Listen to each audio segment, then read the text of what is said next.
Sebelumnya, kamu sendirian? Yakin mau lanjut? Oke, kalau itu pilihanmu. Bayangannya berjalan di koridor gelap, lorong tiba-tiba sempit. Seolah dinding-dinding itu menutup perlahan di sekelilingnya, menelan ruang yang sebelumnya ia kenal.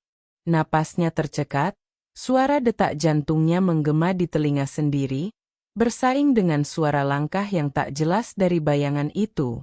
Setiap kali ia mencoba melangkah maju, lantai kayu berderit di bawah kaki, memantulkan gema yang menakutkan. Cahaya redup dari lampu gantung tua menyorot bagian dinding yang berjamur, menampilkan noda seperti wajah-wajah yang menatapnya dengan tatapan kosong dan menuntut.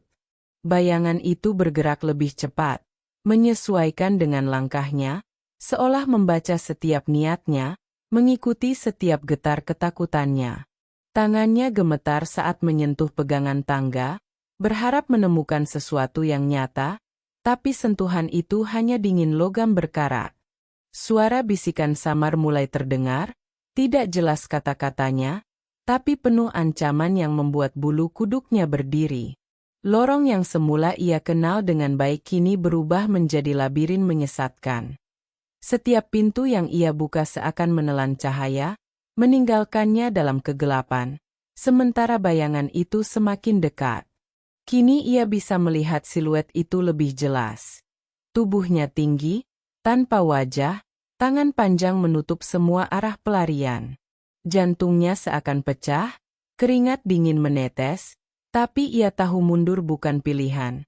Karena setiap langkah mundur justru membawa bayangan itu semakin dekat. Nafasnya tersengal, pikirannya panik mencari jalan keluar, namun lorong-lorong berliku menipu matanya, membuatnya tersesat. Bayangan itu menatapnya, membisikkan sesuatu yang menembus benaknya dan membuatnya merasa sendirian di dunia sepi, di tengah lorong yang semakin menekan, semakin sempit, sampai ia hampir kehilangan harapan bahwa cahaya di ujung akan muncul. Dan saat ia menoleh sekejap, bayangan itu ada tepat di belakangnya, senyap, menunggu, menyedot semua keberanian, membuatnya sadar bahwa ia tak lagi berjalan di lorong yang sama. Kalau kisah horor ini berhasil bikin bulu kudukmu berdiri, jangan lupa like tanda jempol naik, komen balon ucapan, dan subscribe bell, siapa tahu ada cerita berikutnya yang lebih menakutkan.